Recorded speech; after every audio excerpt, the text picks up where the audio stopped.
So I want to encourage you to take this course. Obviously, if you're here and you're watching this, you've bought in.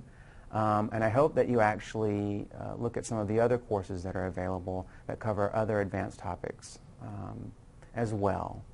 I think it's really important to take this course because you're going to learn some terminology, you're going to learn some conceptual components, some therapeutic, theoretical components that you may not get anywhere else.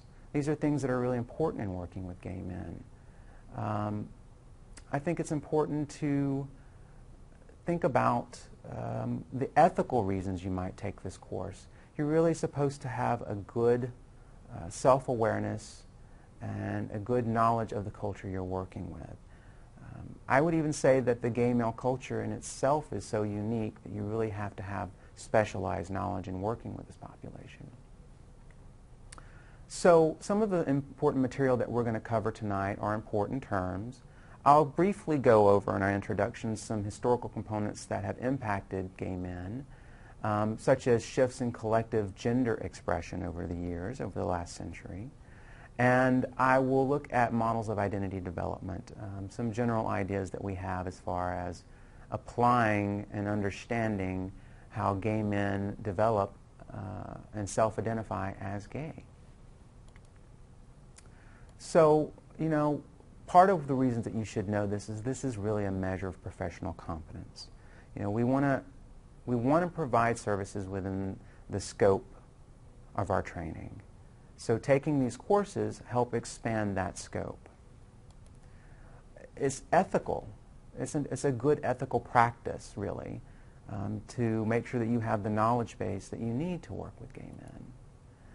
This is going to expand, hopefully, your multicultural awareness, which is certainly an ethical drive that we're moving closer and closer to. This whole sense of cultural competence in our community, in the psychological community, and certainly being aware of the unique topics and dynamics for gay men certainly is a part of that ethical drive towards multicultural awareness.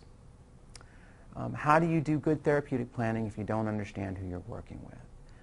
It's really easy to make a lot of mistakes in your therapeutic planning if you don't know the cultural background, the historical components, and the dynamics that may be the undercurrent that's going on with the client. And really, I hope that, if nothing else, that this 6-hour course broadens your own perspective. That's certainly what I've designed it to do. So I hope that it actually accomplishes that.